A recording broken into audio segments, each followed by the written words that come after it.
తర్వాత ఎవరిని అక్కడ రాకుండా మొత్తం కూడా అవన్నీ కట్టుదిట్టమైనటువంటి ఏర్పాటు చేసిండ్రు. అయితే 52 మంది అభ్యర్థులు ఈ ఎన్నికల అంటే బరిలో నిలిచిండ్రు కాబట్టి 52 మంది అంటే ఇక్కడ ఇంత పెద్ద బ్యాలెట్ పత్రం ఉంటుంది, బ్యాలెట్ పేపర్ ఉంటుంది. ఆ బ్యాలెట్ పేపర్లో క్రమసంఖ్య ప్రకారం అంటే ఇందులో అంటే మామూలు ఎన్నికలైతే సాధారణ ఎన్నికలైతే డైరెక్ట్గా మనము వాళ్ళకు ఒకరికి ఓటేసేటువంటి అవకాశం ఉంటుంది.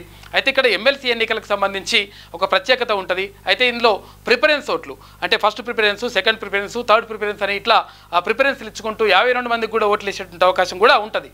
అయితే నిజంగా ఎవరికి ఎక్కువ ప్రిఫరెన్స్ అంటే మొదటి ప్రిఫరెన్స్లోనే విజయం సాధించేటువంటి అవకాశం ఎప్పుడు ఉంటుందంటే ఇక్కడ మామూలు ఎన్నికల్లో అయితే ఇక్కడ అందరికీ 20%, 25%, 28% ఓట్లు వస్తే ఎవరైతే 30% వచ్చినాయో అంటే ఒక్క పర్సెంటేజ్ ఎక్కువ వచ్చినా కానీ వాళ్ళు గెలిచినట్టుగా ప్రకటిస్తారు. అయితే ఈ ఎమ్మెల్సీ ఎన్నికలకు సంబంధించి మాత్రం అంటే ఇక్కడ పట్టభద్రుల ఎమ్మెల్సీ ఎన్నికలకు సంబంధించి మాత్రం అట్లా జరగదు. ఎందుకంటే 50% కంటే ఓట్లు ఎక్కువగా ఎవరైతే వస్తారో వాళ్ళను విజేతలుగా ప్రకటిస్తారు. అయితే ఈ ఫస్ట్ ప్రిఫరెన్స్కి సంబంధించినటువంటి కౌంటింగ్లో క్లియర్గా ఎవరికైతే 51% అంటే 50 కంటే ఎక్కువ 50% అంటే ఎక్కువ శాతం వచ్చినటువంటి వాళ్ళని వాళ్ళని గెలిచినట్టుగా ప్రకటిస్తారు. అయితే దీనికి సంబంధించి అంటే ఒకవేళ 50% కంటే ఎక్కువ రాకపోతే మళ్ళీ సెకండ్ ప్రిఫరెన్స్, థర్డ్ ప్రిఫరెన్స్ ఇట్లా అంటే అన్నీ కూడా తర్వాత ఉన్నటువంటి అభ్యర్థులు ఎవరైతే ఉంటారో తక్కువ ఓట్లు వచ్చిన వాళ్ళ నుంచి మొత్తం కూడా ఎలిమినేట్ చేసుకుంటూ వస్తారు. వచ్చేసి లాస్ట్కు చివరికి ఎవరైతే మిగులుతారో ఆ మిగిలినటువంటి వాళ్ళలో 50% కాడికి వచ్చిన తర్వాత అప్పుడు వాళ్ళని విజేతలుగా ప్రకటిస్తారు. అయితే ఇందులో ప్రధానంగా తీన్మాన్ మల్లన్న తర్వాత గెలుస్తాడనేటువంటి అంచనాలు మొత్తం రాష్ట్ర వ్యాప్తంగా ఉన్నాయి. తర్వాత ఈ 3 ఉమ్మడి జిల్లాల్లో కూడా ఉన్నాయి. అయితే విషయం ఏంటంటే కావాలని చెప్పేసి అక్కడ కేటీఆర్ మాజీ మంత్రి కేటీఆర్ తర్వాత ఇప్పుడైతే ఈ పార్లమెంట్ ఎలక్షన్లలో మొత్తం చతికిల పడిపోయింది, 0కి 0కి పరిమితమైంది. కానీ కావాలని చెప్పేసి తీన్మాన్ మల్లన్న పైన అంటే గతంలో ఉన్నటువంటి ప్రభుత్వాన్ని మొత్తం కూడా పడగొట్టడానికి తర్వాత మొత్తం కూడా జరుగుతున్నటువంటి అన్యాయాల్ని ప్రజలకు వివరించింది కాబట్టి ఆయన వల్ల నష్టం జరిగింది కాబట్టి ఎట్టి పరిస్థితుల్లో చట్టసభలకు రావద్దు అనేటువంటి ఒక దురాలోచనతోటి అక్కడ కేటీఆర్ ఉన్నట్టుగా తెలుస్తూ ఉంది.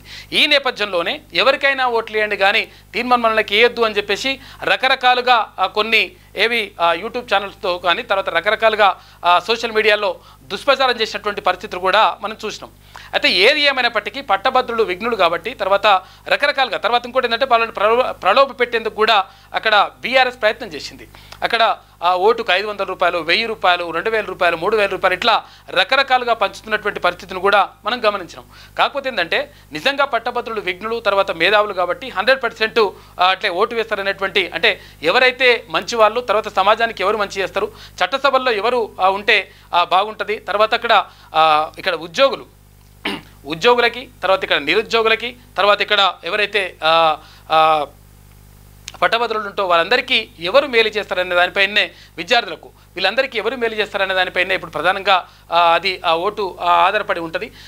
ఈ నేపథ్యంలో ఎవరికి ఓటు వేశారు తర్వాత ఎవరి బయట మేలు ఏదనే విషయం పైన అంటే తేలేటువంటి అవకాశం ఉంది. రాత్రి అంటే 10 గంటలకు ఆ ప్రాంతంలో తేలేటువంటి అవకాశం ఉంటుంది.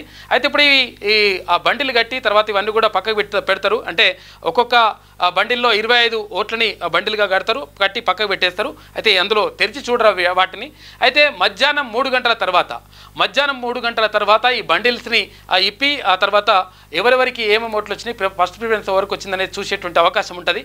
అయితే రాత్రి 10-11 గంటలకు ఒక కొలికి వచ్చేటువంటి అవకాశం ఉంటుంది. అంటే ఫలితాలు వెల్లడవుతూ ఉంటాయి. 3 గంటల తర్వాత 1వ రౌండ్, 2వ రౌండ్, 3వ రౌండ్ అట్లా ఫలితాలు వెల్లడవుతూ ఉంటాయి. ఆ తర్వాత పూర్తి స్థాయిలో ఫలితాలు వచ్చేటువంటి అవకాశం ఉంటుంది. నిజంగా ఒకవేళ ఫస్ట్ ప్రిఫరెన్స్లోనే ఒక అభ్యర్థి గెలిచినట్టుగా అంటే 50% కంటే ఎక్కువ ఓట్లు నమోదైతే డెఫినెట్గా అప్పుడు గెలిచినట్టుగా ప్రకటిస్తారు. అది రాత్రి పట్టేటువంటి అంటే అర్ధరాత్రి కూడా పట్టేటువంటి అవకాశం ఉంటుందని చెప్పేసి అక్కడ ఉన్నటువంటి వాళ్ళు చెప్తా ఉన్నారు.